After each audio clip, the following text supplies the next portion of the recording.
काँग्रेस आणि आम आदमी पार्टीन भाजपाच्या उमेदवाराचेर उलोवचे परस आपले उमेदवार पयलीं जाहीर करचे असो सल्लो भाजपाचो म्हणयारो गिरीराज पै वेर्णेकारान दिलो। भाजपान दक्षिण गोंयचो उमेदवार जाहीर केल्या उपरांत आम आदमी पार्टी आनी काँग्रेसीन भाजपाचेर टिका केल्ली। हे टिकेक गिरीराजान जाप दिल्या।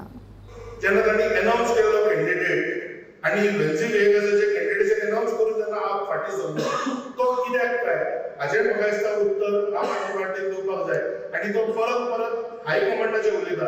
म्हणजे तुम्ही अनाउन्स करून जेन्ना हायकमांडान तुमकां they literally put you under the bus हे कित्या खातीर हाजेर म्हाका दिसता उत्तर आम आदमी पार्टीन दिवपाक जाय।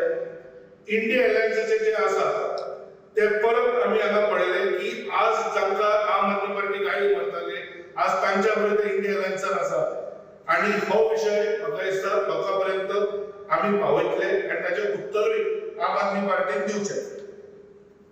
तांणी आज इंडिया अलायन्साचो कॅन्डिडेट सोदपाक म्हाका दिसता चड टायम स्पेंड करपाक जाय rather than commenting on BJP's candidates. हालींच तेलंगणा इलेक्शन जालें आनी तेन्ना राहुल गांधीन स्वता म्हणजे आमी तर अजय बागड म्हणटा ती बीआरएस फाउंडराची केसीआराची चली कविता ही लिगल स्कॅमान इन्वॉल्ड आसा आनी तिका अरेस्ट जावची ही मागणी राहुल गांधीन केली।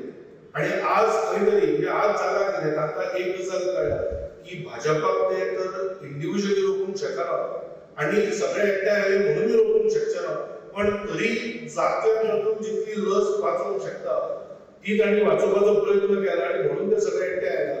तर इंडी अलायन्स हे गव्हर्नमेंट अलायन्स आसा आनी सगळे आउट ऑन बेल आसा। म्हणजे Sonia Gandhi out on bail in National Herald case, Kejriwal is in jail, Rahul Gandhi त्याच केसीचेर आउट ऑन बेल आसा। तर खंय तरी म्हाका दिसता सगळे आनी लालू प्रसाद तातूंत एक आसा who is not even out on bail, is a convicted criminal. तर हे सगळे म्हाका दिसता अलायन्स एकठांय जावन तांणी खंय तरी एकठांय बीजेपीक हेचो प्रयत्न करतात पण बीजेपी 400 पार जातली हाचेर आमकां मात्तूय दुबाव ना।